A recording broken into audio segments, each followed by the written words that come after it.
Last line on page 766. This is the person understanding he never knows when he has to leave. But when he leaves, he understands. He can't be stranded with no provisions, with nothing. So he has to prepare for that eventuality, which he's not aware of when it's going to happen, that he'll be well prepared for whatever journey he has to take, or whatever that setting will be.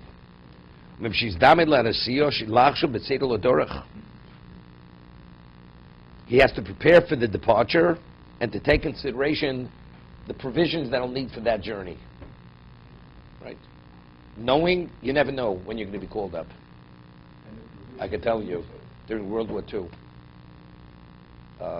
many Jewish people, even from observant families, were called into service.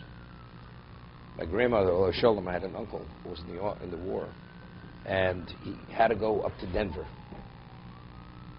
They never knew when exactly he's going to be called, that he has to travel. And then he was going to be shipped out wherever he was going to be shipped out from. She always had a suitcase packed with food for him, kosher food. Then when he goes, it's there to take the moment he leaves. She doesn't know once he gets that call, he has to go. Okay. David, David has a Baruch Hashem. His daughter's married now a year, so things. She had a little suitcase prepared. Exactly. Okay. Okay. I was talking about the provisions. Here we're talking about provisions. Yeah. Okay. This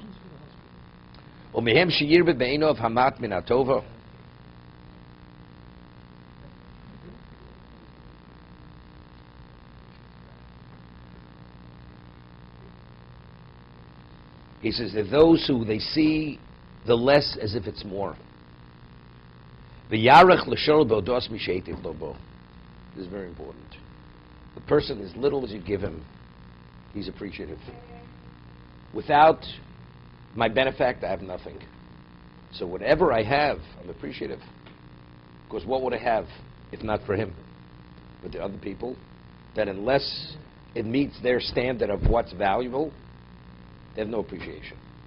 Right? We talk about the entitlement issue, right? I always used to give the example. If a person has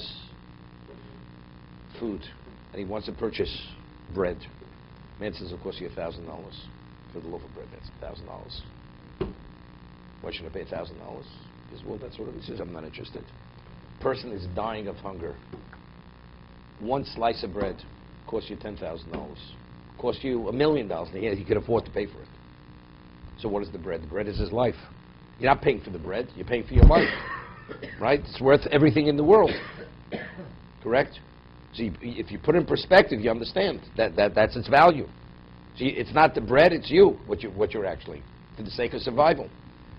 Person goes just out of school, down and out. He needs an opportunity. He needs a favor. And to be able to be hired in a certain company, he needs a certain person to make a call for him. Picks up the phone and says, could you do me a favor? You know my father, you know my family, could you make the call? He says, be my pleasure. Calls, interviewed, he gets the position, rises in ranks, becomes very successful. Years later, the person who originally did him a favor falls on hard times, and he says, look, I need a favor. I need a loan. Lend me $1,000. I have the assets to back it. He says, I'm not a bank. He says, don't you recall when you had nothing, I made the call for you? He says, it cost you 5 minutes of your time. I'll give you back your dime. You understand? Different kinds of people. Was it the dime? Was it 5 minutes? Or what was the value of the call? You only received your position because of the favor I did for you. So the question is, how do you put things in? You have nothing. You're a stranger in the land, and he gave you less. But if you would have the less, you'd have nothing.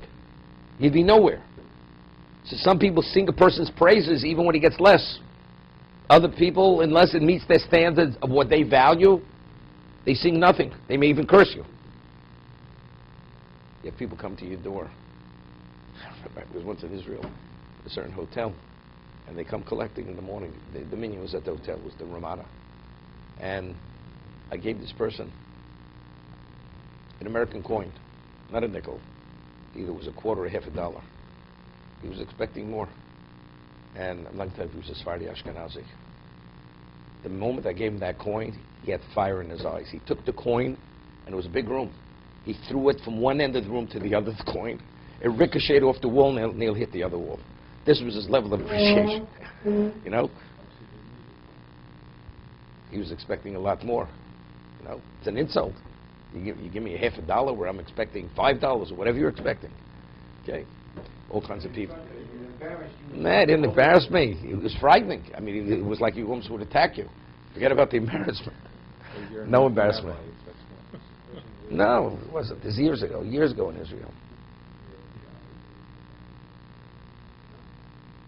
Then when I told him I had a discount at the hotel, he says, now I understand. Okay. ומהם שיסבל הרוע עם טובו עולוב והנזקים יגיעו אליו. Some people, when they have misfortune, they suffer in silence. They accept it. It's not the end of the world. Or if some damage. Mishever ruchav shiflash rucho. 1 second. If a person is self-centered and you feel that you deserve no less than whatever it is, you can't deal with it. Why is it happening to me? Why is it happening to me? If you'd be humble, you'd have no problem why it's not happening. You realize you're not perfect. That's why things happen. You know, the Maral points out, what is the root of anger? Ego. Person works on something, gets frustrated. Why are you frustrated? What's the basis for frustration? Because you can't figure it out, or you can't get it done. Therefore what? It reflects badly on you. Because I want, either because you want it, or it reflects, I can't work this out. So you can't work it out. But if I can't work it out, either I don't have what I want, the satisfaction of knowing, or it reflects on me poorly. So what is it rooted in? It's rooted in your ego. You know, a person says, I've told you once, I've told you 10 times. You're not listening, and you get angry. Therefore what? Why is that? Why should he listen to you? Because I've told you. Therefore what? Therefore what? Because I've told you. It always goes back to therefore I've told you. Even if he's the boss, you say, you're fired. What are you getting angry? Either you do what you're supposed to, not so, I terminate you. What's the basis for anger? You're usurping my authority. It's anger. Because he's saying, you know, you're not who you think you are. You can't tolerate it. So it all goes back to the ego. Be continued. Employer to the employee.